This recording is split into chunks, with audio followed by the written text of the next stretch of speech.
He changed my face, not my heart. He threw acid on my face, not on my dreams. Hello दोस्तों, मेरा नाम अंकित उज्ज्वल है और आज जिस टॉपिक को हम पढ़ने जा रहे हैं वो है landmark judgments on acid attacks.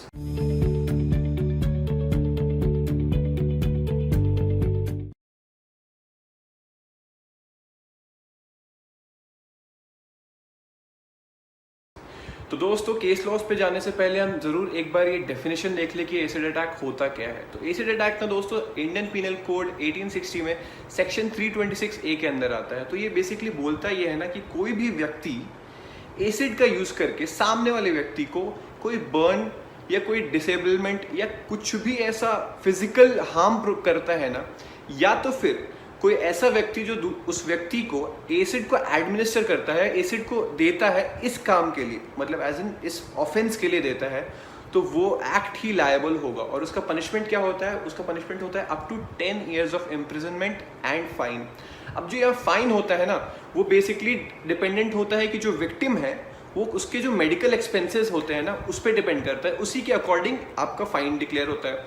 अब हम बढ़ते हैं हमारे सबसे पहले केस लॉ, और वो केस लॉ कौन सा है? वो केस लॉ है Lakshmi versus union of India 2014 SCC 427। इस केस में क्या होता है दोस्तों कि कुछ 3 लोग होते हैं, ठीक है।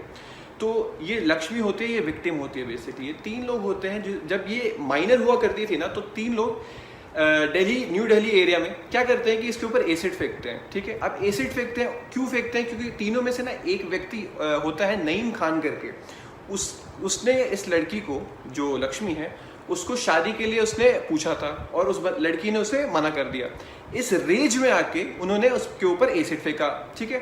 अब ये केस जाता है कहाँ? डिस्ट्रिक्ट कोर्ट ऑफ दिल्ली, ठीक है। अब क्यों जाता है? देखिए दोस्तों, अगर आप पे कोई एसिड फेंकता है, किसी भी व्यक्ति पे कोई एसिड फेंकता है ना, तो उसे बहुत पेन से गुजरना पड़ता है। फिजिकल ट्रॉमा हो या मेंटल ट्रॉमा हो, हर चीज से उसे गुजरना पड़ेगा।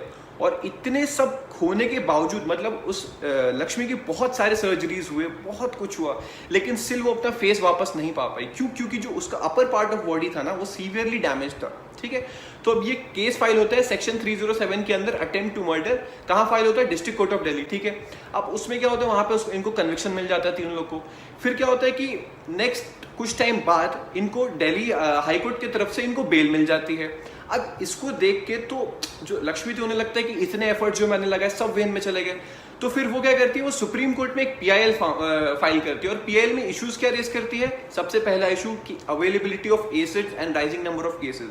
दूसरा क्या? Expensive medical surgeries and treatments. तीसरा क्या? Rehabilitation help for the acid attack victims, ठीक है। तो अब सब कुछ देख लिया गया कि हाँ ये इश्यूज है। अब इसका जजमेंट क्या है? तो जजमेंट में सबसे पहला मेन चीज क्या आता है कि यहाँ पे सेक्शन 326A और 326B है, वो इंसर्ट किया जाता है IPC में। जी हाँ दोस्तों, पहले एसिड अटैक को लेके एज सच कोई प्रोविजन नहीं था जो कि स्पेसिफिकली एसिड अटैक की बात करता है, लेकिन इस केस लॉ के बाद सेक्शन 326A एंड 326B को इंसर्ट किया गया। उसके बाद क्या? उसके बाद इंसर्ट किया गया 357C, कहाँ पे? CRPC में। वो क्या बात करता है कि कोई भी ऐसा हॉस्पिटल, आइदर प्राइवेट हो या गवर्नमेंट हो, जिसको कोई सेंट्रल, या तो सेंट्रल गवर्नमेंट कंट्रोल कर रही है या स्टेट गवर्नमेंट या कोई भी लोकल अथॉरिटी, वो फ्री ऑफ कॉस्ट ट्रीटमेंट करेगा कोई भी ऐसे विक्टिम अगर उनके पास आते हैं तो। और एक और चीज, वो ये भी बोलता है कि कोई भी विक्टिम को आप मना नहीं कर सकते हो अगर वो आपके पास आता है इस हालत में, ठीक है। उसके बाद क्या बोलता है कि जो स्टेट गवर्नमेंट है उनको मिनिमम 3 लाख रुपीज कॉम्पेंसेशन देना पड़ेगा। और ये डिपेंड कर सकता है केस टू केस, यहाँ पे मिनिमम वर्ड का यूज हुआ है। उसके बाद क्या होता है? उसके बाद स्टेट्स और यूटीज को ये डायरेक्शन दिया जाता है कि जो आपका रेगुलेशन ऑफ एसिड सप्लाई है, मतलब आप किसको किसको एसिड देते हो, ये देने से पहले आपको कुछ चीजें ध्यान में रखनी होंगी। आप हर इंसान को इजिली वो एसिड नहीं दे सकते हो। तो दोस्तों, बढ़ते हैं हमारे नेक्स्ट केस लॉ की तरफ, और वो कौन सा है? वो है परिवर्तन केंद्र versus union of India 2015 scale 325, ठीक है। अब इस केस में क्या होता है? इस केस में क्या होता है कि एक लड़की होती है चंचल करके, बिहार की, ठीक है। उनको ना, वो जब अपने कॉलेज जाती थी ना, तो 4 लोग ना उसको सेक्सुअली और वर्बली अब्यूज करते थे बहुत ज्यादा। तो उसके बाद क्या होता है, एक रात की बात होती है कि जब चंचल और उसकी बहन सो रही होती है, तो ये जो 4 लोग होते हैं उसके घर के रूफ पे चढ़ के ऊपर से ही ना एसिड फेंकते हैं इसके ऊपर। तो क्या होता है, वो कुछ एसिड तो अच्छा खासा जो एसिड का अमाउंट होता है वो चंचल पे गिरता है, और थोड़ा अमाउंट होता है ना वो उसकी बहन पे भी गिर जाता है, ठीक है। अब इस हाल में देख के उसके जो फादर होते हैं उसको तुरंत हॉस्पिटल लेके जाते हैं, और कौन सा हॉस्पिटल, वो लेके जाते हैं PMCH, Patna medical college hospital, ठीक है। वहाँ पे क्या होता है कि वहाँ पे ना जो डॉक्टर्स होते हैं उस केस को बहुत लाइटली लेते हैं और बहुत ज़्यादा केस को डिले करते हैं, जिससे क्या होता है दोनों की कंडीशन हो जाती है खराब। अब जब इनका ट्रीटमेंट हो रहा है उसके बाद डॉक्टर्स ने बिल कितने का दिया, बिल दिया 5 लाख रुपए का। अब ये जो फादर है ये लोग कुछ बहुत ज़्यादा इकोनॉमिकली स्टेबल नहीं होते, तो इनके लिए अमाउंट बेयर करना बहुत मुश्किल होता है। तो इसके पापा ने उस टाइम लोन लिया और कैसे कैसे करके जो इनका बिल है वो पे कर दिया, ठीक है। अब यहाँ पे एक और चीज़ आप देखिए कि एडमिनिस्ट्रेशन की जो इररिस्पॉन्सिबलनेस क्या होता है। यहाँ पे जो पुलिस है ना, उन्होंने जो एक्यूज थे, जो भी इन्होंने ऑफेंस किया था, उसको अरेस्ट कब करती है, अरेस्ट करती है 1 महीने बाद। जी हाँ दोस्तों, 1 महीने बाद। और जब अरेस्ट कर लेती है तो अब आपने अरेस्ट किया है जो एक्यूज है उनका स्टेटमेंट आपने ले लिया, लेकिन जो लड़कियां हैं उनका स्टेटमेंट तो आपने नहीं लिया। अब ये केस जाता है, वो लोग को माना जाता है कि हाँ इन लोगों ने ऑफेंस किया, तो इनको रिलीफ कितना मिलता है, रिलीफ मिलता है 3 लाख। तो 5 लाख मेडिकेशन कॉस्ट लगा और रिलीफ कितने का मिल रहा है यहाँ पे, 3 लाख का। तब जाके इसके फादर ने PIL फॉर्म फाइल करते कहाँ, SC में, सुप्रीम कोर्ट में। तो इश्यूज क्या रेज करते हैं कि भाई यहाँ पे मेडिकल केयर प्रॉपर मिलनी चाहिए, कॉम्पेंसेशन मिलना चाहिए, रिहैबिलिटेशन, जैसे लक्ष्मी में बात हुई रिहैब की, यहाँ पे भी रिहैब की बात होती है।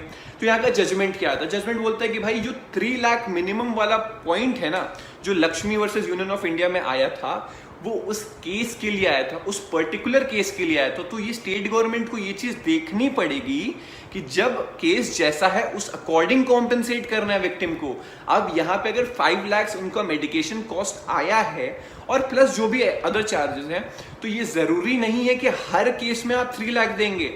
आपको केस पे डिपेंड करता है किस केस की कितनी सिवियरिटी है। अगर किस केस में जरूरत पड़ रही है 3 लाख की, तो आप 3 लाख ही दीजिए। लेकिन अगर जहां ज्यादा जरूरत पड़ रही है तो वहां पे आपका फर्ज बनता है कि आप उसे ज्यादा भी दीजिए। दूसरा क्या बोलता है कि भाई जो पिछले केस में बात हुई थी, सेम पॉइंट्स है, कुछ अलग नहीं है। पॉइंट्स इसमें क्या था कि वही वापस ही बात कि भाई एसिड्स बहुत इजीली अवेलेबल हो रहे हैं। तो इस बार जो सुप्रीम कोर्ट है ना, वो और स्ट्रिक्टली ये चीज बोलती है स्टेट गवर्नमेंट को कि और यूनियन टेरिटरीज को कि भाई आप लोग अभी भी ये चीज नहीं मॉनिटर कर रहे हैं कि जो लोग हैं उनको बहुत इजीली अवेलेबल हो रहा है जो एसिड्स है। तो आपको इस चीज पे कंट्रोल करना होगा, इसे रेगुलेट करते रहना होगा पूरे टाइम। और लास्ट जो सबसे मेन इसका जो पार्ट है वो क्या हुआ कि जो चंचल के फादर होते हैं उनको 10 लाख रुपीज कॉम्पेंसेशन मिलता है सिर्फ चंचल के लिए, और 3 लाख अलग से मिलता है उनकी सिस्टर के लिए। तो चलिए दोस्तों, अब बढ़ते हैं हमारे नेक्स्ट केस लॉ की तरफ। और वो केस लॉ कौन सा है, वो है प्रीति राठी वर्सेस अंकुर पवार, ST 2002। इस केस में क्या होता है दोस्तों कि प्रीति राठी होती है लड़की, उसके जस्ट घर के बगल में रहता है कौन, अंकुर। तो होता यह है ना कि प्रीति राठी को अंकुर प्रपोज करता है शादी के लिए, जिसको ये इनकार कर देती है। अब इनकार करती है तो ना इसके अंदर रेज आ जाता है, ऑब्वियसली बात है भाई, तुम्हें उसने मना कर दिया तो एक रेज आ जाता है, ठीक है, आया उसके मन में। जो कि उसके बाद क्या हुआ कि जो प्रीति होती है वो अपनी लाइफ में काफ़ी सक्सेसफुल होती है, लेकिन ये अंकुर जो होता है वो उतना कुछ नहीं होता, एक जॉबलेस पर्सन होता है। तो उसके जो पेरेंट्स होते हैं ना, वो हमेशा प्रीति का एग्जाम्पल देते हैं कि देखो इतना अचीव कर गई अपने लाइफ में और तुम यहीं पे हो, ये वो। तो ये रेज के साथ एक जेलसी भी आ जाती है। तो जो प्रीति होती है ना, वो कोलाबा नेवल हॉस्पिटल में एज अ नर्स काम करती है, ठीक है। तो अब एक दिन जब उनको प्रीति को रिपोर्ट करना होता है हॉस्पिटल, तो अपने घर से गरीब रथ से निकलती है अपने मुंबई की तरफ, ठीक है।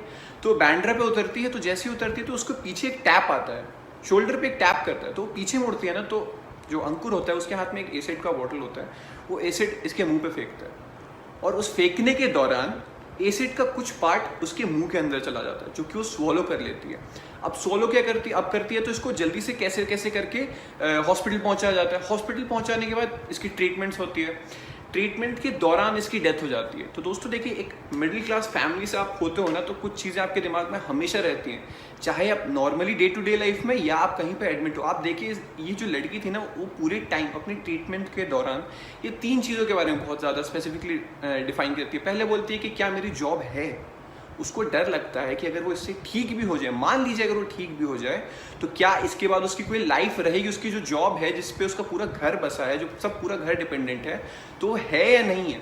दूसरी बात करती है जो उसकी छोटी बहन होती है, उसकी सिक्योरिटी की, वो सेफ है या नहीं है, ठीक है। तीसरी, वो एक स्क्रिबल करने की कोशिश करती है, एक पेपर में कर नहीं पाती बट स्क्रिबल करती है कि तुम लोग प्लीज़ मुझे किसी एक्सपेंसिव हॉस्पिटल में ना एडमिट मत कर देना, ताकि मैं उसका एक्सपेंसेस को बेयर ना कर पाऊँ, ठीक है। तो अब क्या होता है, इधर वापस से वही चीज़ उसकी डेथ हो जाती है, ठीक है। अब डेथ हो जाती है तो क्या होता है ना यहाँ पे कि जो एक्यूज होता है ना, फिर से वही चीज़ आप देखिए कि एडमिनिस्ट्रेशन की कितनी यहाँ पे इरेस्पॉन्सिबलनेस है कि जो एक्यूज होता है उसको 1 साल बाद पकड़ा जाता है, ठीक है। अब एक्यूज को 1 साल बाद पकड़ा जाए, जो केस है वो एक्सेप्ट कौन करता है, वो करता है एक स्पेशल वुमेन कोर्ट, ठीक है। स्पेशल वुमेन कोर्ट ने अब कर लिया। अब इश्यूज क्या रेज होते हैं, इश्यूज रेज होते हैं कि रेगुलेशंस एंड जो लॉज हो ना उसको और स्ट्रिंजेंट बनाया जाए। और यहाँ पे क्या होता है कि दूसरा इशू रेज होता है कि क्या डेथ पेनल्टी हम लोग इस केस में दे सकते हैं जहाँ पे किसी इंसान की डेथ हो जाती है वो एसिड फेंकने से, तो बेसिकली एक तरह से मर्डर हुआ, ठीक है। तो जजमेंट क्या आता है, तो जजमेंट ये आता है कि हमें जो सुप्रीम कोर्ट जजमेंट देती है उसमें बोलती है कि ये जो केसेस है ना वो बहुत ज़्यादा हाई लेवल पे रेज कर रहे हैं, ठीक है। अब इन्हें कैसे भी करके हमें कर्व करना होगा, ठीक है। और बोलती है कि इस केस को रेयरेस्ट ऑफ रेयर केस का टैग देती है, जो कि इंडिया में पहली बार होता है। रेयरेस्ट ऑफ रेयर केस का टैग मतलब क्या हुआ कि इस केस में आप किसी को डेथ पेनल्टी दे सकते हो। इंडिया यहाँ पे पहला ऐसा सेकंड कंट्री होता है आफ्टर बांग्लादेश जो कि ये डिक्लेयर करता है। मतलब अब क्या हुआ कि यहाँ पे इस केस में, इस स्पेसिफिक केस में, क्यों, जस्ट बिकॉज यहाँ पे उस एसिड से उसकी डेथ हो जाती है सामने वाले विक्टिम की, तो इस केस को रेयरेस्ट ऑफ रेयर केस का दर्जा दे दिया। आप रेयरेस्ट ऑफ रेयर केस का दर्जा दे दो तो मतलब क्या हुआ कि हाँ भाई यहाँ पे इस केस में डेथ पेनल्टी दी जा सकती है। तो अब सुप्रीम कोर्ट ने बोला कि भाई डेथ पेनल्टी तो देंगे ही देंगे, साथ में 5,000 रुपीज फाइन देना पड़ा उसे। किसे देना पड़ा, उसके पेरेंट्स को। ऑब्वियसली बात है देना पड़ेगा, क्योंकि इतना बड़ा क्राइम किया, उसके पेरेंट्स के अंदर जो मेंटल ट्रॉमा होगा जिससे गुजरेंगे, क्योंकि ये इकलौती बेटी होती है जो काम करती है, अपने घर को चलाती है बेसिकली।